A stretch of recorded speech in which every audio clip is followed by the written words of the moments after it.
అందరికీ నా కూటమి తరపు నుంచి, జనసేన తరపు నుంచి, వేదిక పైన ఉన్న నాయకుల తరపు నుంచి మీ అందరికీ హృదయపూర్వక నమస్కారం. మనకి కొల్లేరు కైకలూరు, మన కొల్లేరు సరస్సు చిన్నప్పుడు తెలుగు పాఠాల్లో చదువుకున్నాం. అంటే అంత విశిష్టమైనది. అంటే కొంప కొల్లేరైందంటాం. ఏదైనా అంటే వెళ్ళిపోయింది, కొల్లేరులోకి వెళ్ళిపోయింది జీవితం అని. ఈరోజు కొల్లేరే ఇబ్బంది పడే పరిస్థితిలో ఉంది. ఏమని అంటే ఈ రోజున నన్ను అందరూ అడుగుతాను, ఇందాక పీటీఐ ఇంటర్వ్యూ చేస్తా ఉన్నా, మీ ఆబ్జెక్టివ్ ఏంటి, మీ ఉద్దేశం ఏంటి, మీరు ఇక్కడ ఎందుకు వచ్చారు పాలిటిక్స్కి, దశాబ్ద కాలంగా ఓడిపోయినా మీరు ఎందుకు నిలబడి ఉన్నారు అని అడిగితే వాళ్ళకి ఒకటే చెప్పాను. మనిషి అనేవాడు ఎవడు కూడా, సగటు మనిషి ఎవరమైనా సరే, నాతో సహా ఎవరైనా కోరుకునేది ఆరోగ్యం బాగుండాలని, తాగడానికి నీళ్లు ఉండాలని, పంట పండించుకోవడానికి సాగునీరు ఉండాలని, బిడ్డల్ని చదివించుకోవాలని, మనకి తలపైన ఒక గూడు ఉండాలని కోరుకుంటాం. ఇవి ఇవ్వటానికి ప్రభుత్వాలు రకరకాల పనులు చేస్తూ ఉంటాయి. లేదు, మీరు పూలు ఇసురుతుంటే కళ్ళకు తగులుతున్నాయి, అందుకని దయచేసి పూలు ఇసురు. ఇవి ఆయన పూలు ఇసురుతని చెప్పండి, ఆయన పూలు ఇసురుతాయి. ముఖ్యంగా మన కొల్లేరు ఈ సమస్యలు ఉన్నాయి. మౌలికంగా మన కొల్లేరు కాంటూర్ సమస్య ఉంది, తాగునీటి సమస్య ఉంది. ఆక్వా రంగాన్ని 50 ఎకరాలు బెదిరించి ఎమ్మెల్యే కొడుకు తీసేసుకున్నాడు అలాంటి ఉన్నాయి. ఆక్వా రంగం ఖర్చులు పెరిగిపోయినాయి. ₹1.50 ఉండే కరెంటు ఖర్చులు ఈ రోజున ₹5 పైగా పట్టుకెళ్ళిపోయాడు. అలాగే డ్రైనేజ్ సమస్య ఉంది. వీటన్నిటికంటే ఇంతమంది యువతున్నారు, ఆడపడుచులున్నారు.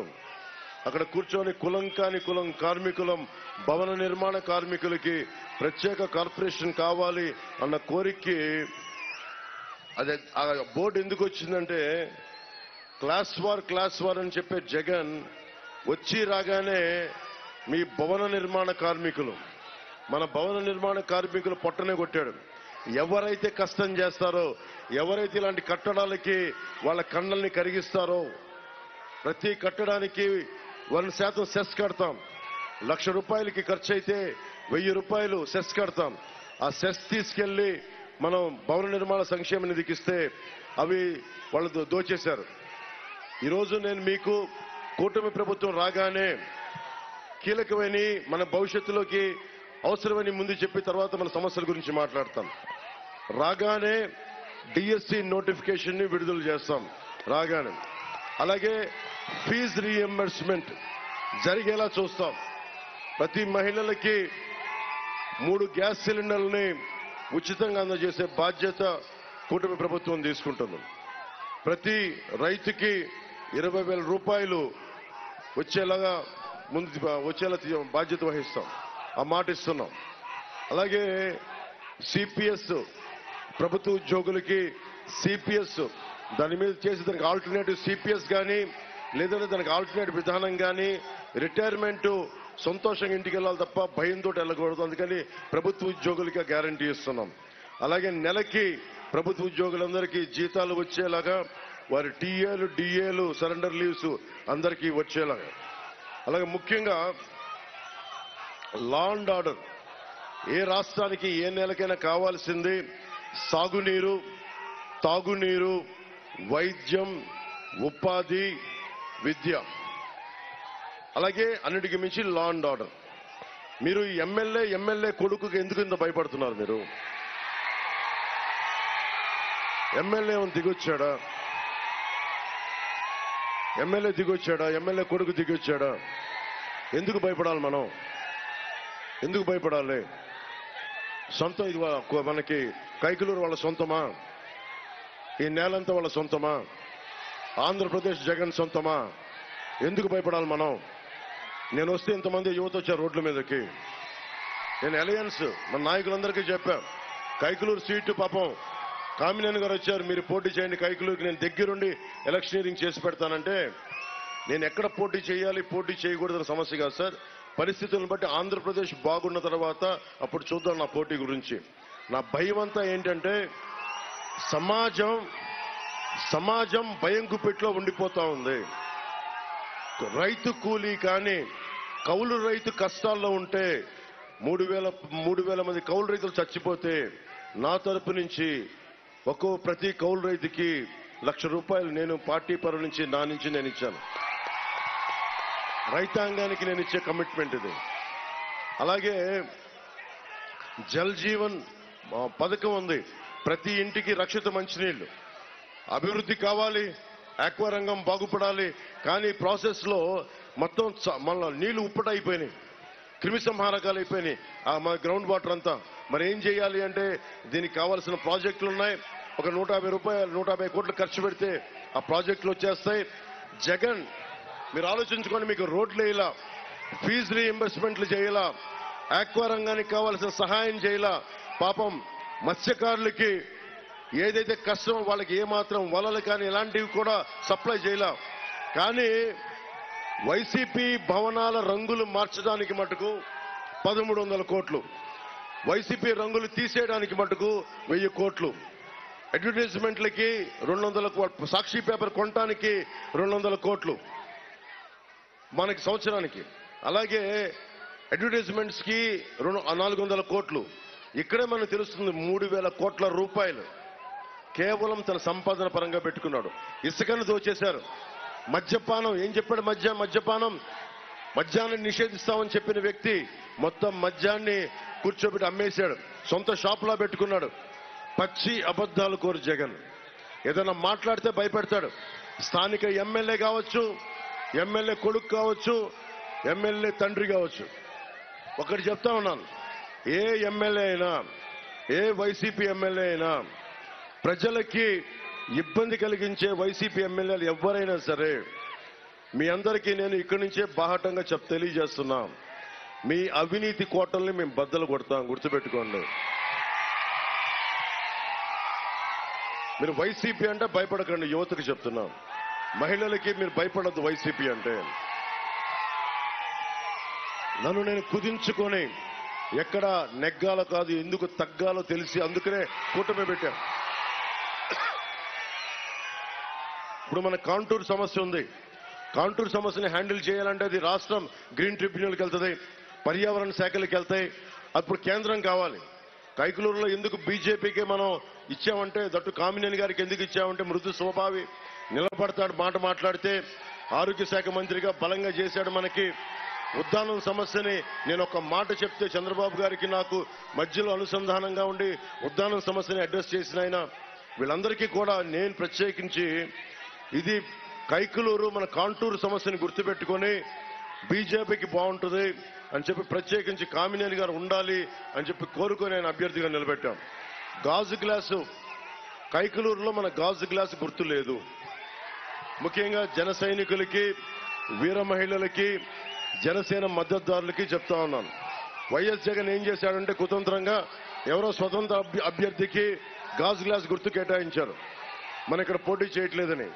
కానీ మనం ఈరోజు కైకలూరులో మన అభ్యర్థి జనసేన, తెలుగుదేశం, భారతీయ జనతా పార్టీ ఉమ్మడి అభ్యర్థిగా మనకి కామినేని శ్రీనివాస్ గారు పోటీ చేస్తా ఉన్నారు. ఏలూరు పార్లమెంట్ అభ్యర్థిగా పుట్ట మహేష్ యాదవ్ గారు పోటీ చేస్తా ఉన్నారు.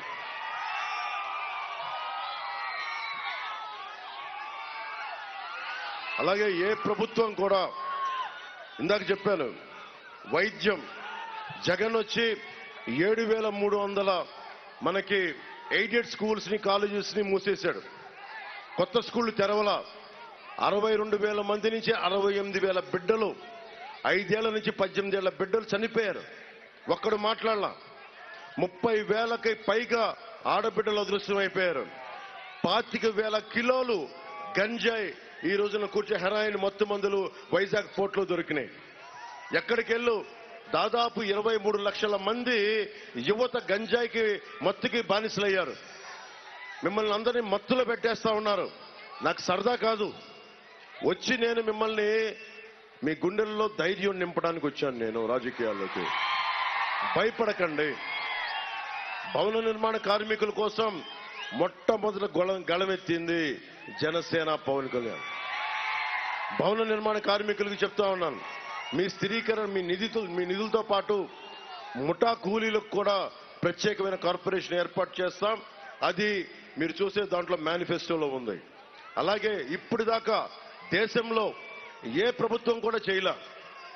25 లక్షల రూపాయలు ఇన్సూరెన్స్, ఏ ఆరోగ్య సమస్య వచ్చినా కుటుంబానికి 25 లక్షల రూపాయలు హెల్త్ ఇన్సూరెన్స్ కూటమి ప్రభుత్వం ఇస్తా ఉంది. ఇది ఇప్పటిదాకా భారతదేశంలో ఏ ప్రభుత్వం చేయలే. మనకి ఫీజు రీయింబర్స్మెంట్లు కానీ, ఏవైనా సరే ఆరోగ్యపరమైన మనకి మంచినీరు కానీ, ఇవన్నీ ప్రొవైడ్ చేసి చేయడానికి మేము సంసిద్ధంగా ఉన్నాం. నిర్ణయం మీది. మీరు చాలా జాగ్రత్తగా నిర్ణయం తీసుకోవాలి. ముఖ్యంగా యువతకి చెప్తున్నాను, మీ భవిష్యత్తు మీ చేతుల్లో ఉంది, మా చేతుల్లో లేదు. నా చేతుల్లో ఏముంది? మీ అందరికీ తప్పప్పులు చెప్పగలను. బయటికి వచ్చాను, మనకి కేంద్ర నాయకత్వంతో మాట్లాడాను, భారతీయ జనతా పార్టీ అలయన్స్ ని తీసుకొచ్చాను, తెలుగుదేశంని జనసేనని కలిపాను. శత్రువుని మనలో మనం కొట్లాడుకోకుండా మనందరినీ గ్రామాల నుంచి ఏకం చేశాను. కానీ నిర్ణయం తీసుకోవాల్సింది మీరు అటు ఆలోచించి ఇటు ఆలోచించి మేము వైసీపీ పథకాలు ఈ రోజున మనకి జగన్ ఇవ్వడం కాదు, మనందరి కష్టం. ఒక భవన నిర్మాణ కార్మికుడు కండ కరిగించి ఒక భవన యజమాని నిర్మాణం చేసుకుంటే 1000 రూపాయలు ప్రభుత్వ ఖజానాలోకి వెళ్తాయి. అలాంటి ట్యాక్సులన్నీ కలెక్ట్ చేసి మనకి ఇవ్వాలి. ప్రభుత్వం ధర్మకర్త ముఖ్యమంత్రి అనేవాడు. అక్కడ ఉన్న బ్యాంకులో డబ్బులు పెట్టుకుంటే బ్యాంక్ మేనేజర్ డబ్బులు కాదు. ఓకే, మాకు వడ్డీలు కావాలి.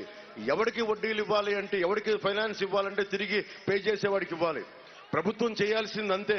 అంతేగాని జేబులోంచి డబ్బుల్లాగా అందరికీ తీసి మేము వాడుకుంటాం, మా ద్వారంపూడి చంద్రశేఖర్ రెడ్డికి వాడుకుంటాం, మా మిథున్ రెడ్డి గారికి వాడుకుంటాం, మా పెద్దిరెడ్డి గారికి వాడుకుంటాం. అటవీ శాఖ మంత్రి పెద్దిరెడ్డి గారు రాష్ట్రానికి ఒక్కసారన్నా వచ్చి మన కొల్లేరు వైపు చూసారా? వచ్చి మాట్లాడారా? ఒరిస్సాలో ఉన్న బర్డ్ శాంక్చురీ లాగా ఎందుకు చేయలా? ఎందుకు పర్యాటక రంగం మనకి ఎందుకు ముందుకు తీసుకెళ్ళా? పర్యాటక రంగం వస్తే బోళ్ళంత డబ్బులు వస్తాయి కదా మనకి. బోట్లు, షికార్లు, బిల్డింగ్లు అన్ని కూర్చోబెట్టంటే స్థానిక యువతకు ఉపాధి అవకాశాలు కలుగుతాయి కదా, ఎందుకు చేయలా? ఎర్ర చందనం కొట్టుకుంటా బిజీగా ఉన్నప్పుడు మన కొల్లేరు గురించి ఆలోచించే సమయం వాళ్ళకి ఎక్కడ ఉంటుంది? ఇవన్నీ మీరు ఆలోచించుకోండి. మీ భవిష్యత్తు కోసం వచ్చా. ఇంకొకసారి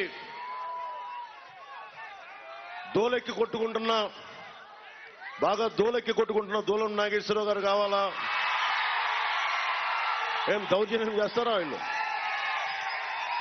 అంత దూరం ఏం చూసుకొని అని మీరు ప్రత్యేకించి పెట్టి పుట్టారా? భయపెట్టేస్తారా? సమాజం మీరు ధైర్యంగా ఉంటేనే సమాజం నిలబడద్ది. ఎరుపు జెండా మీ ఇష్టంతో నా మీద విసిరేయటం కాదు. ఎరుపు జెండా విప్లవానికి సంకేతం. ఎదురు తీసుకెళ్తే గుండె ధైర్యం రావాలి.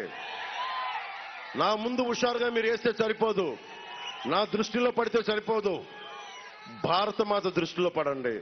ఆ ఎలుగెత్తే రెపరెపలాడుతున్న మువ్వెన్నెల జెండా దృష్టిలో పడండి. పవన్ కళ్యాణ్ అనే వ్యక్తి, అతనికి ఒక పరిమితమైన కాలం ఉంటుంది. భగవంతుడిచ్చిన ఆయుస్సు ఉంటుంది, వెళ్ళిపోద్ది. కానీ మీరు నిరంతరం సాగాల్సిన వాళ్ళు. మీరు ఆలోచించుకోండి. భయపడకుండా బతకండి. అదొక్కటే నేను ఇవ్వగలిగేది మీకు. మిగతా సమస్యలన్నీ తీర్చే బాధ్యత కూటమి ప్రభుత్వానికి.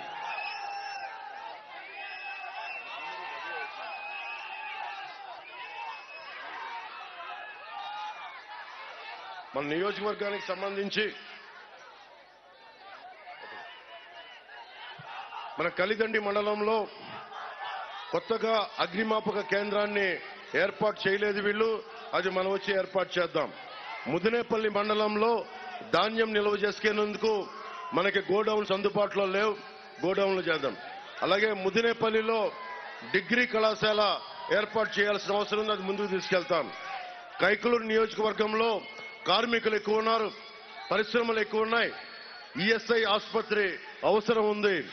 ఈఎస్ఐ ఆసుపత్రిని కావాలి అంటే మన కేంద్ర మంత్రి, మనకి కేంద్రం నుంచి సహాయ సహకారాలు ఉన్న కామినేని గారు గెలిస్తే మన ఈఎస్ఐ ఆసుపత్రిని అక్కడ ఎస్టాబ్లిష్ చేసే బాధ్యత మనం తీసుకుంటాం.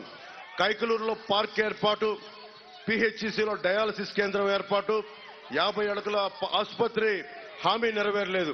వాటన్నిటినీ ముందుకు తీసుకెళ్తాం. పేరూరులో పోలరాజు మెయిన్ డ్రైవ్ పై వంతెన కూలి, చిన్నపాటి వంతెన కూలి 3 సంవత్సరాలైనా పట్టించుకోవాలా. చాలా సార్లు మన జన సైనికులు కూడా వంతెనలు కూలిపోతే పోరాటం చేసిన సందర్భాలు ఉన్నాయి, కొడితే ఎదురు తిరిగిన సందర్భాలు ఉన్నాయి. మనం వచ్చి అలాంటి చిన్న చిన్న మౌలిక వసతులు, చిన్నపాటి వంతెనలు, కల్వర్ట్స్ ని అన్ని జాగ్రత్తగా మనం నిర్మించుకునే అవకాశం ఉంది. కైకలూరుని పంచాయతీ నుంచి నేను మనం చెప్పాను వారాహ యాత్రలో కూడా, కైకలూరుని పెడన, బందర్ వీటన్నిటిని కూడా కూర్చోబెట్టి చతుర్ముఖ నగరాలుగా తీర్చిదిద్దాలి. మన పంచాయతీ నుండి దీనిని మున్సిపాలిటీగా మార్చాలి. అవసరమైతే కేంద్ర నాయకత్వానికి చెప్పి, కామినేని గారికి చెప్పి దీన్ని ఒక స్మార్ట్ మున్సిపాలిటీగా చేయాల్సిన అవసరం ఉంది. అలాగే పెదలెంక డ్రైవ్ పై గరిసిపూడి వద్ద పాత రెగ్యులేటర్ పాడైపోయింది, కొత్త రెగ్యులేటర్ నిర్మాణం చేస్తామని చెప్పిన మనిషి బెదిరించడం తప్ప ఇప్పుడు దాకా ఏం చేయలేదు. స్థానిక ఎమ్మెల్యే మనం కొత్త రెగ్యులేటర్ ని నిర్మాణం చేస్తాం. కొల్లేరుకి గ్రీన్ జోన్ ముప్పు ఉందని చెప్పారు. పోయినసారి కాంటూరులో లేనివి కూడా కొట్టి 10,000 ఎకరాలు కొట్టేశారు బాంబులు పెట్టి. అది ఎలా చేయాలి ఒకసారి కూర్చోబెట్టి దాని మీద పునరాలోచన చేస్తాం. కలిదండిలో రైతులు రైతు బజార్లకు ఇబ్బందులు పడతా ఉన్నారు, రైతు బజార్లు ఏర్పాటు చేస్తాం. పడమటివాలం, పరసావానిపాలెం, ఎస్ఆర్సీ అగ్రహారం, వెంకటాపురం గ్రామాల్లో కూరగాయలు, ఆకుకూరలు పండించే రైతులు వాటిని అమ్ముకోవాలంటే ఇబ్బంది పెడతా ఉన్నారు. దూర ప్రాంతాలకి వెళ్లి అమ్ముకోవాల్సి వస్తుంది కాబట్టి కలిదండిలో రైతు బజార్ని ఏర్పాటు చేస్తాం. ఏలూరు రూరల్ కైకలూరుకి కలిపే బ్రిడ్జి కావాలి. ఆ బ్రిడ్జి కావాలంటే మనకి బలమైన నిధులు ఉండాలి, రాష్ట్ర ప్రభుత్వం సహకారం ఉండాలి. అవసరమైతే కేంద్ర పరిధిలో భూమి ఉంటే దాన్ని కేంద్ర ప్రభుత్వం సహకారం కూడా తీసుకోవాలి. అందుకని వీటన్నిటికి మించి రైట్ ప్రభుత్వం ఉంటే అన్ని సాధించుకోగలమని తెలియజేసుకుంటూ, ఈ రోజున ముఖ్యంగా అక్కడున్న పాత్రికేయ సోదరులకు చెప్తున్నాను, మీకు ప్రెస్ ఫ్రీడమ్ డే ఈ రోజున మీకు శుభాకాంక్షలు తెలియజేస్తా ఉన్నాను. మీడియా వర్గాల వారికి వైసీపీ పాలనలో 112 మంది జర్నలిస్టులపై దాడులు జరిగాయి. జర్నలిస్టులపై 430 కేసులు నమోదు చేశారు. పత్రికల్ని, ఛానల్ని కట్టడి చేసేందుకు జీవో 1 తీసుకొచ్చారు, భయపెట్టారు. అక్రిడిటేషన్ జారీలో దాదాపు మనకి 21,000 మంది జర్నలిస్టులు ఉంటే కేవలం 9,000 మందికే అక్రిడిటేషన్ ఇచ్చారు. అలాంటి జర్నలిస్టులందరికీ మేము మీకు కావాల్సిన న్యాయం జరిగేలా భద్రత కల్పిస్తామని తెలియజేసుకుంటూ, ఈ వేదిక పైన శ్రీ కామినేని శ్రీనివాస్ గారు భారతీయ జనతా పార్టీ కమలం గుర్తు మీద పోటీ చేస్తున్నారు. వారికి మీరు భారీ మెజారిటీ తోటి గెలిపించవలసిందిగా కోరుకుంటున్నాం. అలాగే పుట్టా మహేష్ గారిని మనకి సైకిల్ గుర్తు మీద తెలుగుదేశం పార్టీ సైకిల్ గుర్తు మీద పోటీ చేస్తున్నారు అని భారీ మెజారిటీతో గెలిపించండి. ఆఖరి మాటగా ముఖ్యంగా ఇక్కడ ఉన్న ఆస్తిపాస్తులు, చిన్నపాటి భూపట్టాలు ఇచ్చారు. పట్టాలు ఇచ్చి స్థలాలు చూపించలా. పోనీ పట్టాలు అక్కడ మనకి భూములు ఇల్లు కట్టుకోని చెప్పి వాటి గ్యారంటీలు ఇవ్వాల.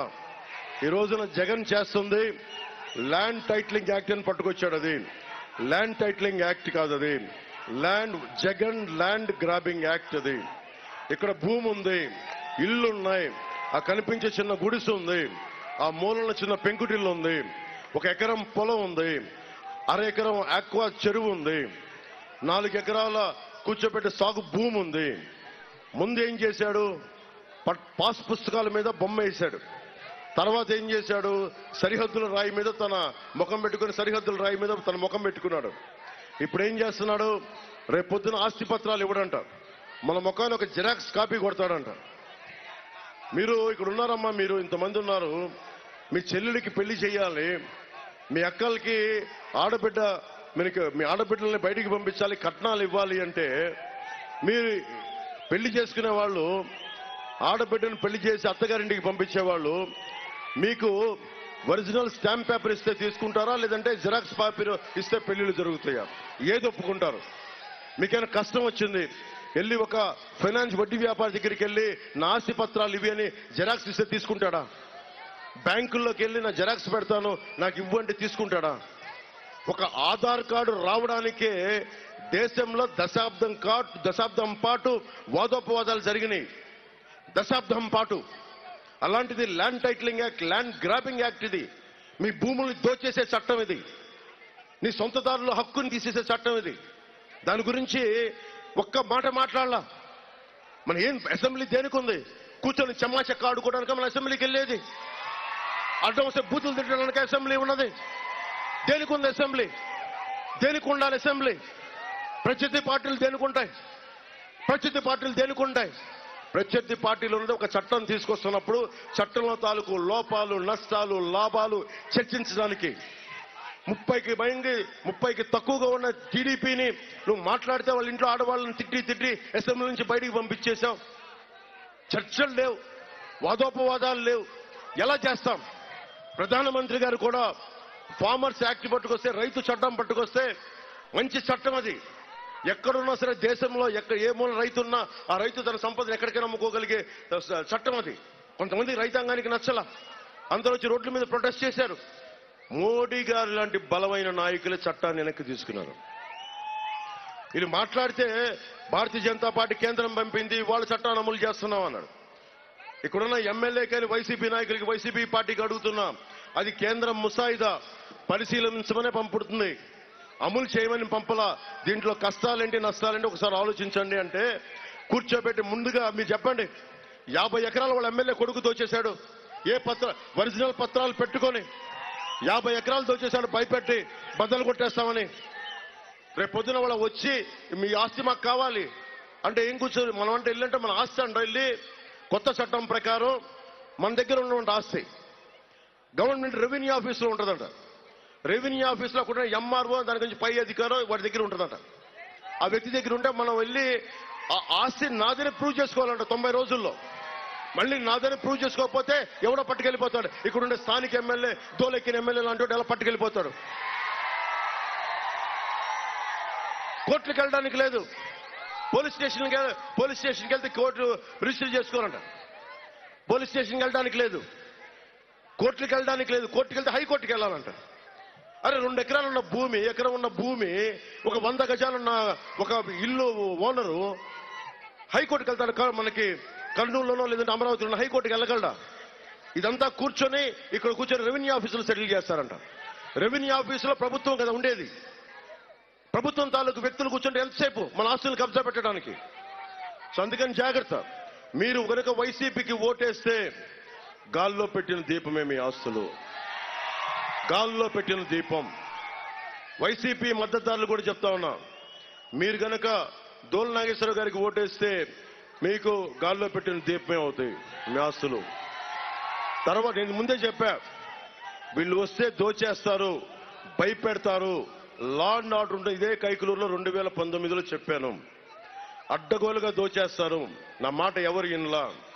ఈరోజు మళ్ళీ చెప్తున్నా, ఇది కాదు అది కాదు అని చెప్పి కథలు కాకుండా మన భవిష్యత్తుకి పవన్ కళ్యాణ్ అనే వ్యక్తి వచ్చి కూటమి అందరినీ కలిపాడు, పార్టీలను కలిపాడు. తగ్గి మరి బైబిల్లో సూక్తి చెప్తారు కదా, తనను తను తగ్గించుకున్నవాడు హెచ్చింపబడునని. బైబిల్ సూక్తి అదే కదా. ఎందుకు తగ్గించుకుంటాం? నాకేమైనా ఆస్తి కావాలా, పేరు కావాలా? ఎందుకంటే మీకు బాగుండాలని, మీ భవిష్యత్తు బాగుండాలని. అందుకని ప్రత్యేకించి మీ అందరికీ ధన్యవాదాలు తెలుపుకుంటూ జాగ్రత్తగా ఓటు వేయండి. భవన నిర్మాణ కార్మికులు కూడా చెప్తా ఉన్నాను, నేను అది ఆల్రెడీ ఉంది. అది ఆ కార్పొరేషన్ ఖచ్చితంగా దాన్ని దృష్టిలో పెట్టుకున్నాం. ఒకసారి మేనిఫెస్టో కూడా చదవండి మీరందరూ, అన్నీ ఉన్నాయి. మేనిఫెస్టోలో ఏమీ లేకుండానే భవన నిర్మాణ కార్మికులు నాకు ఓటేయకుండానే నేను మీకోసం వచ్చిన వాడిని. ఈరోజు మీరు ఓటేస్తే రక్తం ధారపోయినా మీకోసం, రక్తం ధారపోయినా.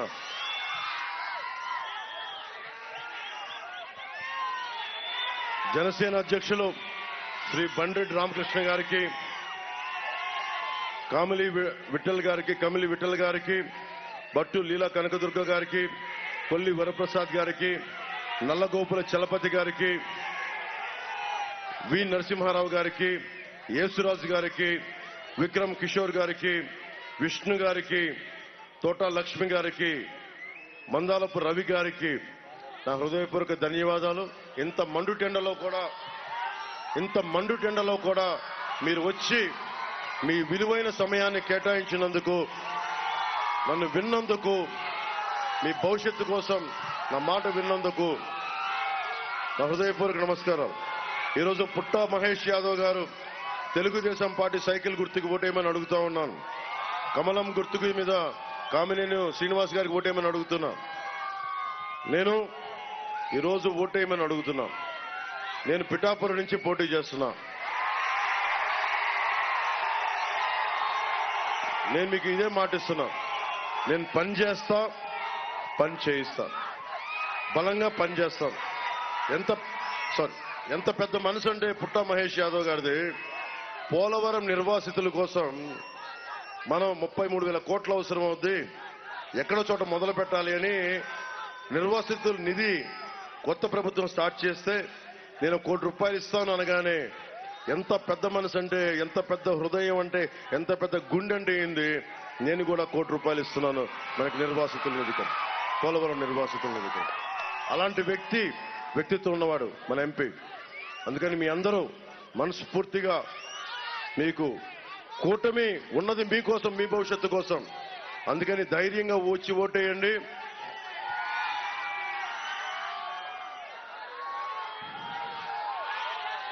ఏమంటాడు జగన్ మాట్లాడితే? సిద్ధం అంటాడు. ఇలా చూస్తుంటాడు, సిద్ధం. ఒక ముఖ్యమంత్రి నమస్కారం పెట్టాలి. ఇట్లా ముఖ్యమంత్రి ఏం చేయాలి?